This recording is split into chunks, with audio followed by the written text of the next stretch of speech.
Welcome back to the news at 10. Following a directive from the Minister of Works, Power and Housing, Babatunde Fashola, the outbound section of the Apapa Ijora Link Bridge in Lagos has been closed for repair. The closure is to allow for palliative measures to commence, while a more lasting engineering solution is being understudied. Our correspondent Olu Phillips reports. It's authentic. Apapa Bridge has been closed for repair work on damaged sections. For months, there has been increased concern and worry over the failing portions of the bridge. This Apapa Viaduct Bridge over the years served as one of the major exits for goods and petroleum products from Apapa Wharf and tank farms in and around this vicinity. It's the beginning of another working week, and the impact of the closure may just be creeping in. In the weeks ahead, this side of the bridge will remain closed, at least until this visible portion is closed up.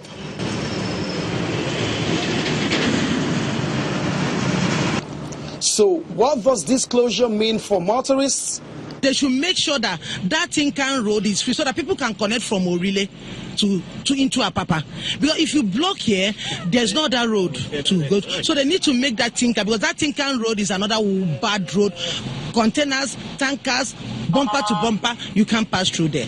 What you have that has closed is you cannot approach it. You cannot approach this bridge from the tip up to wherever you want to go to. So the alternative that has been created, which though existed before now, is the service lane by the feeder of the bridge, just by Leventis down the road. So instead of trucks and vehicles coming onto the bridge, because of the integrity of the bridge that is suspect right now, they go by the side of this bridge, go all the way off the Malu Road, climb up to take the Trump to the right and back to the same bridge after about 500 meters. The government wants to fix it. For how long? It's very, very annoying. How can you just be in this road for like 2 hours?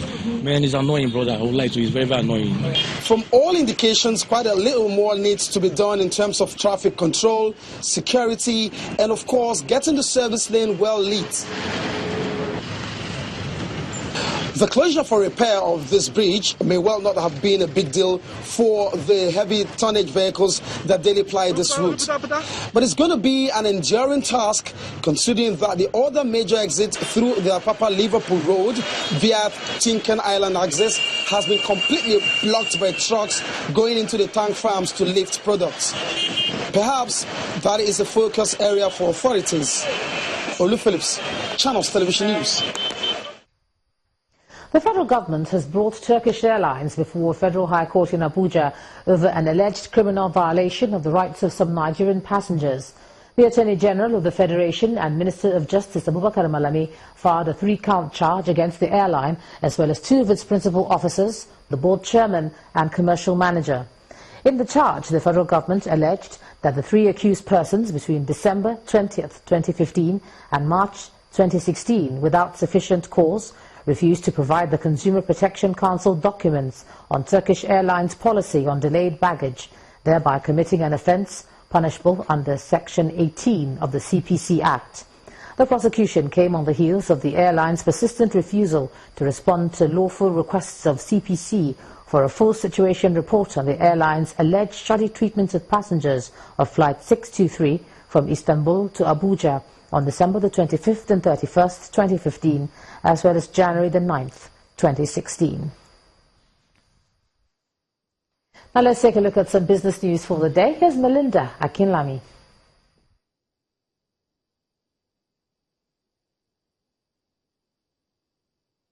You first.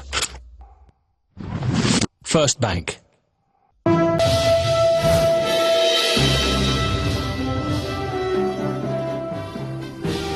Many thanks, Ijoma. Welcome to Business News. A deficit of 26.51 billion naira was recorded in June against a surplus of 274 million naira in May, and that's according to the Nigerian National Petroleum Corporation, NNPC. The state oil company says the June deficit is due to a 13.3% fall in the sale of petroleum products and vandalism by the Niger Delta militants. A large portion of crude oil sales, estimated in excess of the vandalized deficit, could not be realized due to the force majeure declared by Shell Petroleum at the Forcados export facility. However, the NNPC says it paid 55.96 billion naira into the Federation account in June. Nigeria's mortgage financing seems to be getting better with the second listing of the real estate instrument this year.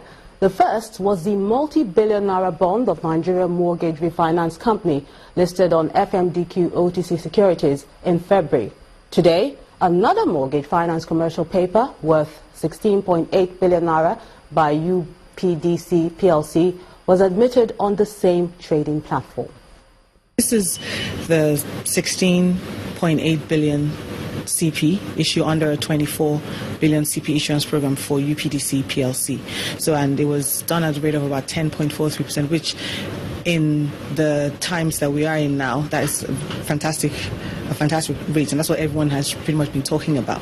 For this CP, we took a look at the market at that particular time, and we saw an opportunity to raise short-term funds, which enables us to refinance some of our medium to long-term obligations, saving as much as 400 to 500 basis points, and that was quite significant for us. That was why we went for Series 1 of this particular EU.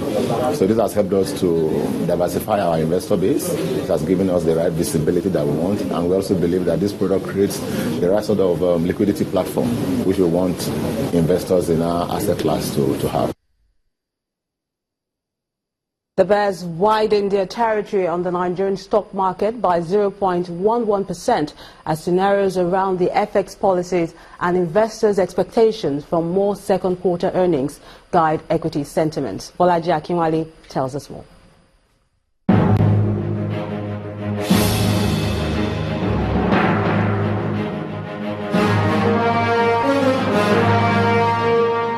Welcome to the Stock Market Report. Activities on the floor of the Nigerian Stock Exchange continued on a downside, opening the week on a negative territory.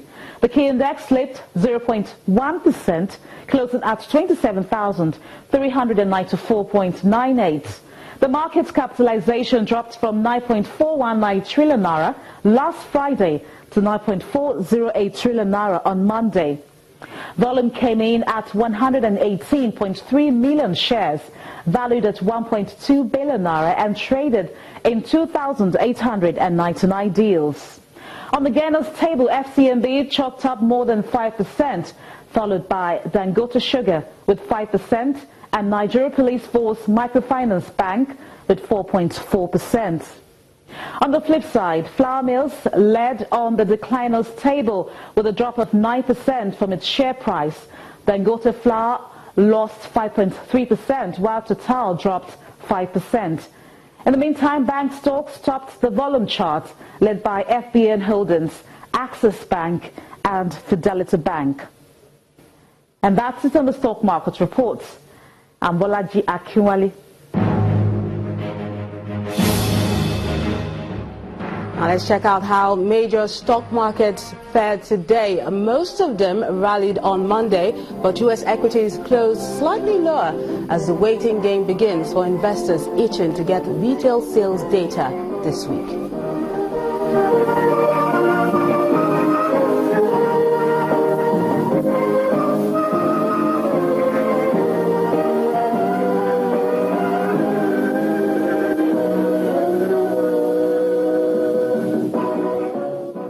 And that's Business News. Thank you so much for watching. I'm Melinda Akinwale.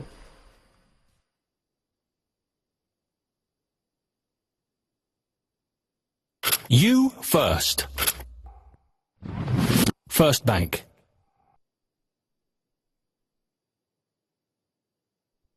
A multidimensional approach has been recommended to tackle the increasing cases of poverty in Nigeria, especially in the northwestern region of the country. At a one-day sensitization workshop and launch of the federal government's social intervention project held in Kano, northwest Nigeria, experts say the project is targeted at small-scale traders in all 36 states of the federation.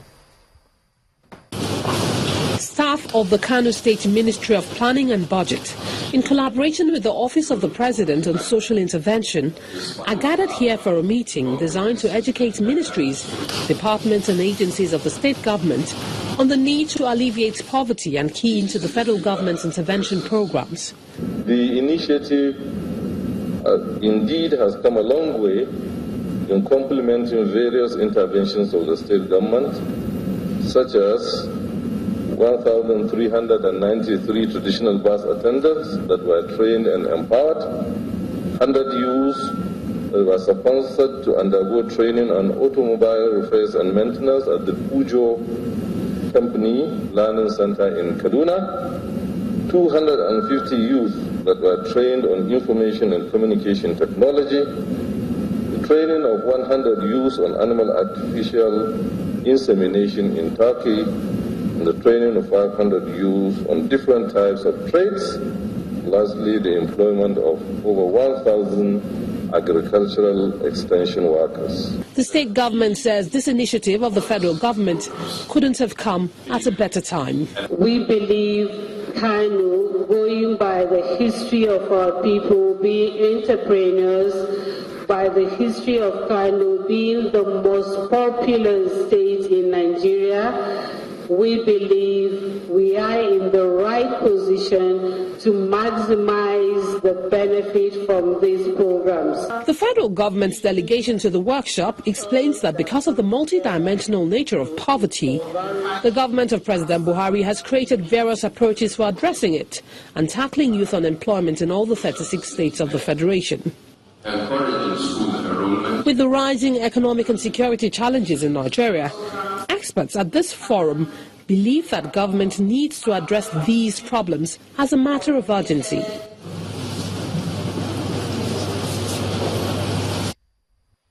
Next on the news at 10, Dream Team 6 coach Samson Siasia says team ready to face any opponent in the quarterfinal of the men's football event of the 2016 Olympic Games.